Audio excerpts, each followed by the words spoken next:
మేము కూడా చేయగలుగుతాము అని దాన్ని నమ్మి చేసినప్పుడు అది ఒక పాయింట్ మనకి జనం ఇది చూడాలి అనేది, yes you have to see this అనేలాగా ఒక చిన్న గర్వం వస్తుంది. సార్ అంటే కంటెంట్ ఎంతవరకు అట్రాక్ట్ చేస్తుంది సార్? అంటే లావిష్ గా ఉంది, యాక్షన్ బ్లాక్లు అద్భుతంగా ఉన్నాయి, ప్రొడక్షన్ వాల్యూస్ కనబడుతూ ఉంది. సో కంటెంట్ ఎంతవరకు ఆడియన్స్ ని థియేటర్ రప్పించగలుగుతుంది? అంటే ట్రైలర్ కూడా బాగుంది, చూడాలనిపించేలా ఉంది, బట్ థియేటర్కి వచ్చిన తర్వాత నెక్స్ట్ ఆడియన్స్ రావాలంటే ఆ కంటెంట్ ఎంతవరకు అట్రాక్ట్ చేస్తుంది? అదే అండి, అది సినిమా చూస్తే తెలుస్తుంది. కంటెంట్ అనేది గ్యారంటీ, నేను అదే చెప్తున్నాను.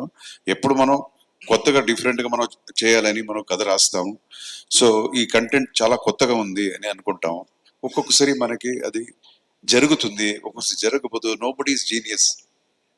ఏ పెద్ద డైరెక్టర్ రైటర్ ఎవరు తీసుకున్న ఎవరు జీనియస్ కాదు, ఎవరికి తెలియదంటే ఒక ఇది 100% హిట్ అవుతుందని ఎవరికి తెలియదు.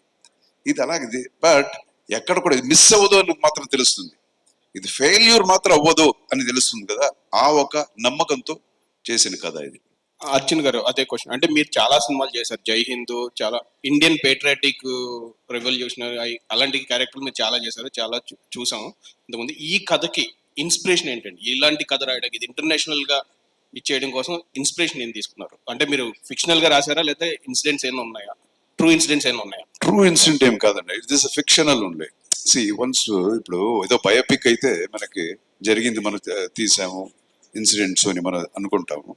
This is, as I told you, it's పక్కా కమర్షియల్ ఫిల్మ్ అన్నప్పుడు దీంట్లో క్యారెక్టరైజేషన్స్, ఈ క్యారెక్టర్ ఇక్కడ తీసుకొస్తే బాగుంటుంది, ఇది ఇక్కడ తగ్గిస్తే బాగుంటుంది అని అనుకుంటాం కదా. సో అదంతా ఫిక్షియస్ గానే ఉంటాయి. అర్జున్ గారు, అయితే మూవీ మేకింగ్ అంతా కూడా 5 years పట్టింది. ఎందుకు ఇంత టైం